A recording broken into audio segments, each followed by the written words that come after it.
यूं ही नहीं मैं बन जाता हूं। कुदरत के कोने कोने से खूबियां खोज लाता हूं। गुणवत्ता की गहराइयों का गोताखोर हूं मैं। यूं ही नहीं मैं रजनीगंधा बन जाता हूं। दिल्ली को लेकर पीएम मोदी कितने सीरियस हैं, इसकी एक बड़ी झलक तो लोगों को तभी दिख गई थी जब चुनाव जीतते ही दिल्ली में यमुना सफाई का काम तेज हो गया था। लेकिन यमुना की सफाई के साथ साथ अब वो सफाई भी हो रही है जिसको लेकर लोग पूछते थे कि बॉस ये कब होगा। घुसपैठिए रोहिंग्याज पर दिल्ली की नई सरकार के आते ही ताबड़तोड़ एक्शन शुरू हो गया। यानी दिल्ली को अवैध घुसपैठियों से मुक्त बनाने का काम भी तेजी से शुरू हो गया है। अवैध घुसपैठियों की सफाई तेज हो गई है। रोहिंग्या और अवैध बांग्लादेशियों को लेकर रेखा गुप्ता की सरकार सख्त हो रही है और इसका असर दिल्ली की झुग्गियों पर दिख रहा है। शाहीन बाग, संगम विहार, तिगरी जैसे इलाकों की झुग्गियों में रहने वालों के दस्तावेज चेक हो रहे हैं बॉस।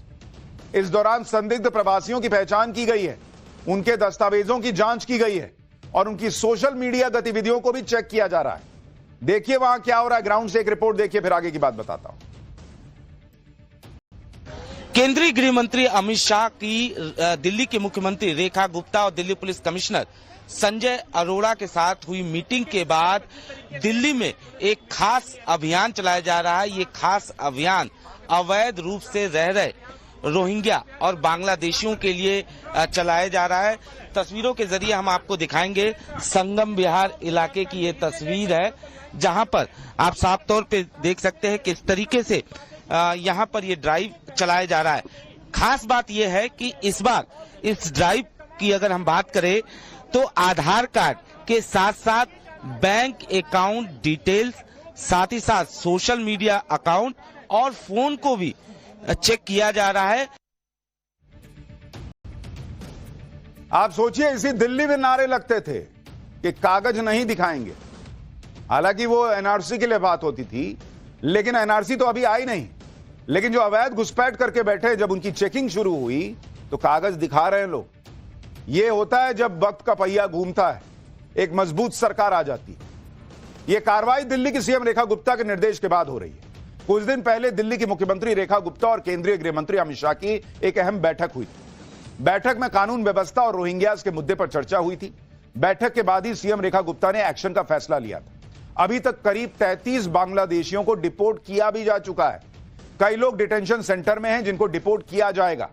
यानी दिल्ली में रोहिंग्या, जो घुसपैठिए रोहिंग्या हैं, इनकी एक बड़ी समस्या थी, उस पर अब दिल्ली में नई सरकार ने आते ताबड़तोड़ एक्शन शुरू कर दिया। सवाल यह है कि केजरीवाल ये नहीं कर सकते थे, क्यों नहीं किया केजरीवाल ने?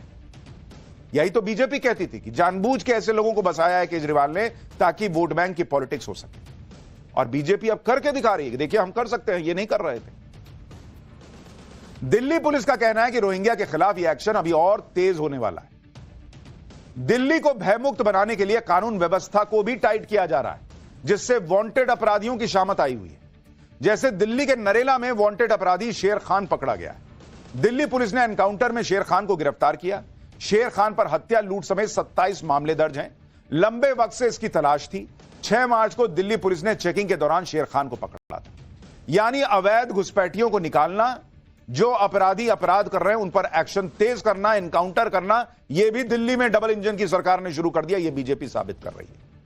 दिल्ली में ताबड़तोड़ एक्शन इसलिए हो रहे हैं क्योंकि अब दिल्ली में डबल इंजन दौड़ रहा है। केंद्र और राज्य सरकारें मिलकर काम कर रही हैं। अब कंफ्यूजन कम और काम ज्यादा है। ये तो काम नहीं करने देते जी, ये वाला डायलॉग अब नहीं सुनाई दे रहा, क्योंकि पब्लिक भी पूछती थी शीश महल बनाने में एलजी बनाने देते हैं और कानून व्यवस्था की बात देखनी हो तो एलजी और होम मिनिस्टर काम नहीं करने देते हैं। और यही केजरीवाल शीला दीक्षित को कहते थे कि दिल्ली की मुख्यमंत्री के पास लॉ एंड ऑर्डर नहीं है तो क्या हुआ, वो कर सकती है बहुत कुछ, लेकिन जब खुद की बारी आई तो कुछ नहीं किया। आप देखिए, दिल्ली की कानून व्यवस्था को टाइट करने के लिए खुद दिल्ली के पुलिस कमिश्नर 3 दिन पहले रात में गश्त लगा रहे थे। ये दिल्ली के पुलिस कमिश्नर हैं जो रात में निकले गश्त लगाने की, देखें जरा क्या व्यवस्था है। अपने आप मामला टाइट हो गया। यानी कानून व्यवस्था को लेकर रेखा गुप्ता पूरी तरह से एक्टिव है और बीजेपी के विधायक भी लोगों से लगातार मिलकर उनकी समस्याएं सुन रहे हैं। इसकी जरूरत भी है क्योंकि दिल्ली के पटपड़गंज में एंटी सोशल एलिमेंट से परेशान होकर कुछ लोगों ने पलायन करने का फैसला किया। इन हिंदू परिवारों ने अपने घरों के बाहर मकान बिकाऊ है के पोस्टर लगा दिए। इसका पता चलते ही पटपड़गंज से बीजेपी के विधायक रविंदर नेगी इन लोगों के घर गए। मकान बिकाऊ वाले हैं, पोस्टर फाड़ दिए। उन्होंने कहा कि अरे बॉस, कहां जा रहे हैं आप? कोई मकान बिकाऊ नहीं है, यहां कोई डरने की जरूरत नहीं है, यहीं रहना है आपको। रविंदर नेगी ने कहा कि भारत हम लोगों का देश है और हम यहां से पलायन करके कहां जाएंगे? जिन लोगों को परेशानी है वो यहां से जाएंगे। सुनिए बीजेपी विधायक रविंद्र नेगी को। ये उसी पटपड़गंज सीट से जीते हैं जहां कभी मनीष सिसोदिया लड़ा करते थे, और इस बार तो खैर नहीं लड़े, उधर भाग गए थे, वहां भी हार गए। लेकिन वहां की हालत देखिए। संदेश ये देना चाहता हूं कि आपको जरूरत क्या है मकान बेचने की? हम कानून और संविधान को मानते हैं, हम कानून के तहत काम कर रहे हैं। जो कोई गलत चीज कर रहा है तो जरूर उसके कानून के तहत कार्रवाई होगी, और कार्रवाई 100% होगी। हमें जरूरत क्या है मकानों के आगे हमें बिकाऊ लिखने की? कोई प्लान करने की जरूरत ही नहीं है। हिंदुस्तान में प्लान करके कहां जाएंगे हम लोग? हमारा देश है ये भाई, भारत हमारा देश है, हिंदुस्तान हमारा देश है, हिंदुओं का देश है। हम कहां जाएंगे? हम यहीं रहेंगे। क्या दिक्कत है? किसी को अगर परेशानी है वो जाएगा, जिसको हमसे परेशानी है वो भागेगा। हम क्यों भागेंगे?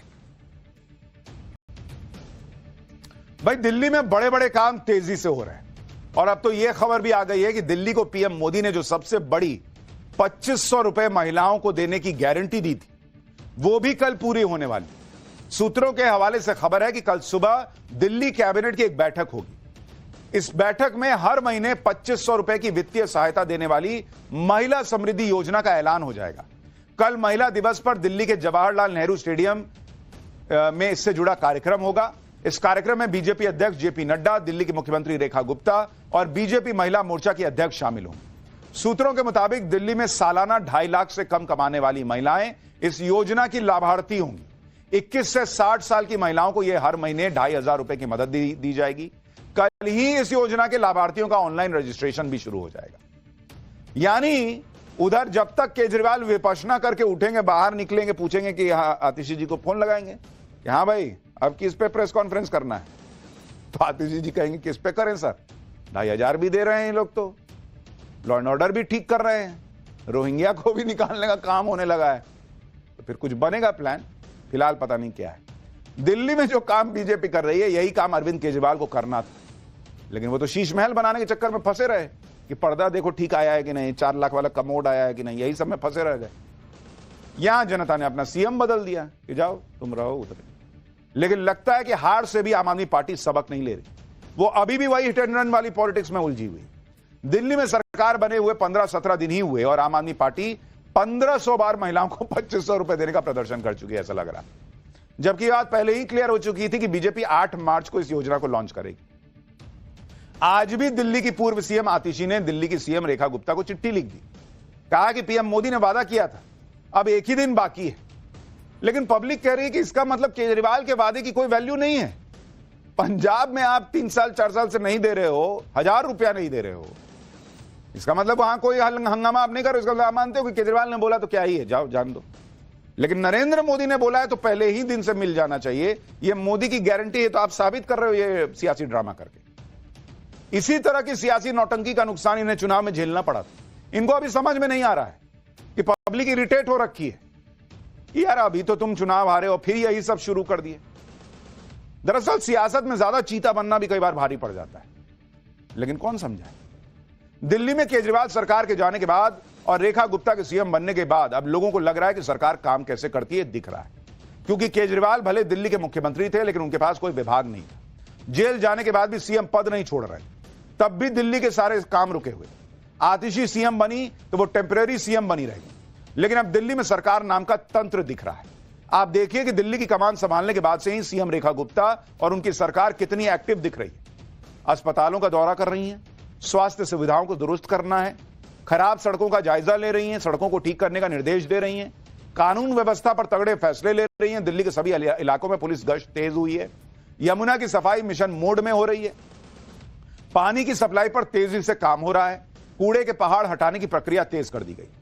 ये वो सारे काम हैं जिनका ढिंडोरा पीटकर केजरीवाल सरकार बोलती थी कि हम तो करना चाहते हैं, एलजी करने नहीं देते।